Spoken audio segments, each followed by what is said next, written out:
ఆనాడు 38,000 కోట్లకి 16 లక్షల ఎకరాలకి మరి ఆయకట్టు కోసం ఆ ప్రాజెక్టు నిర్మాణం తలపెడితే ఆ తర్వాత ఈ కాళేశ్వరం ప్రాజెక్ట్ కింద 80,000 కోట్లది 80,000 కోట్లు సిడబ్ల్యూసి అప్రూవ్డ్ కాస్ట్.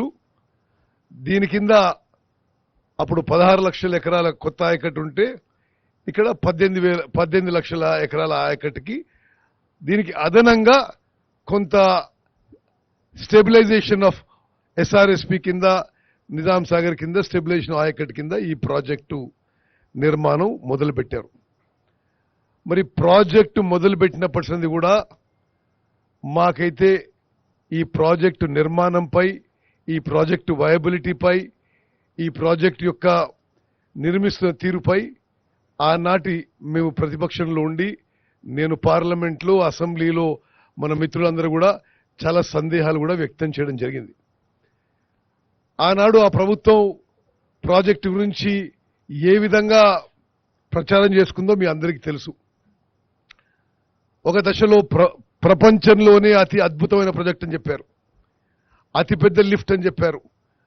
మరి ఈరోజు అమూల్యమైన ప్రజా డబ్బుతో కట్టిన ఈ ప్రాజెక్టు కొంత డ్యామేజ్ కావడం ఇది చాలా బాధాకరమైన విషయం. అక్టోబర్ 21వ తారీఖున మేడిగడ్డ బ్యారేజ్ బ్లాక్ 7లో ఆ పియర్స్ యొక్క ఫౌండేషన్ సింక్ అయిపోయి పెద్ద శబ్దంతో 5 ఫీట్లు లోపల పోవడం జరిగింది. సరే, ఆ తర్వాత అప్పుడు మేము ప్రభుత్వంలో లేము. అక్టోబర్ 21వ తారీఖు నుంచి డిసెంబర్ 3వ తారీఖు వరకు గత ప్రభుత్వమే ఉండింది. ఆశ్చర్యకరం ఏంటంటే ఆనాటి ముఖ్యమంత్రి, ఇరిగేషన్ మంత్రి అక్టోబర్ 21 నుంచి డిసెంబర్ 3వ తారీఖు వరకు అసలు ఈ విషయం మీద నోరు మెదపలేదు.